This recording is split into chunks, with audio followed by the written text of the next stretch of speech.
Assalamualaikum warahmatullahi wabarakatuh. Di sini saya Caca akan memberikan prosedur pemberian oksigen dengan menggunakan nasal kanula.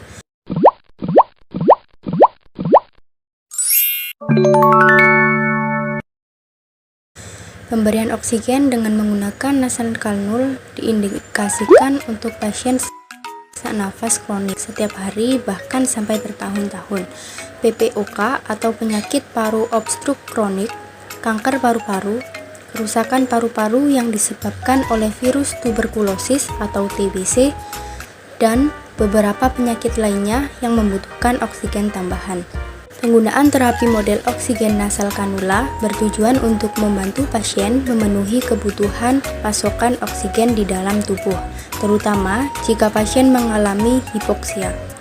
Hal pertama yang harus dilakukan adalah mempersiapkan alat-alat medis yang akan digunakan, di antaranya bak instrumen, handscoon, didiwaten, tabung oksigen lengkap dengan flowmeter dan hemodifer, kanula nasal, alat pencatat atau alat tulis.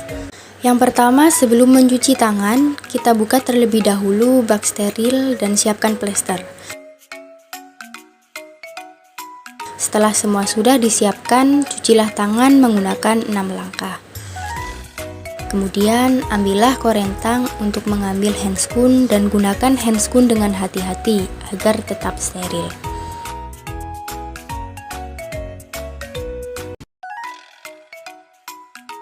Persiapan pasien. Permisi ya Pak, di sini saya akan memasang selang oksigen untuk memenuhi kebutuhan oksigen Bapak. Permisi ya Pak, saya bersihkan dulu hidungnya. Sebelum mengoperasikan tabung oksigen, alangkah lebih baiknya jika kita tahu bagian-bagian terpenting dari tabung oksigen. Yang pertama ada valve utama tabung oksigen yang fungsinya untuk membuka dan menutup suplai gas oksigen. Yang kedua, regulator oksigen atau meteran yang berfungsi untuk mengatur tekanan dan kecepatan aliran oksigen yang keluar dari tabung oksigen agar dapat disesuaikan dengan kebutuhan pasien. Yang ketiga, ada flowmeter yang berfungsi untuk mengatur dan menentukan volume aliran oksigen yang menuju ke nasal kanul pasien.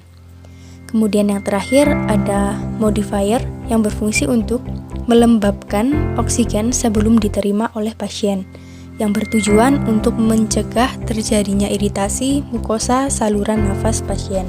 Kemudian kita buka kunci tabung oksigen dengan memutarnya ke arah on. Kemudian lihat apakah meteran sudah naik apa belum. Kemudian kita atur flowmeter sesuai dengan berapa liter kebutuhan gas oksigen untuk pasien.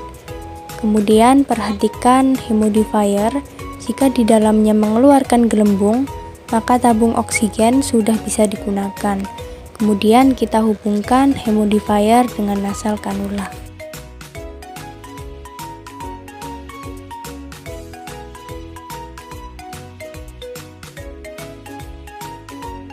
Setelah nasal kanula tersambung dengan tabung oksigen, kita coba terlebih dahulu apakah sudah berfungsi dan bisa mengeluarkan oksigen melalui nasal kanula tersebut.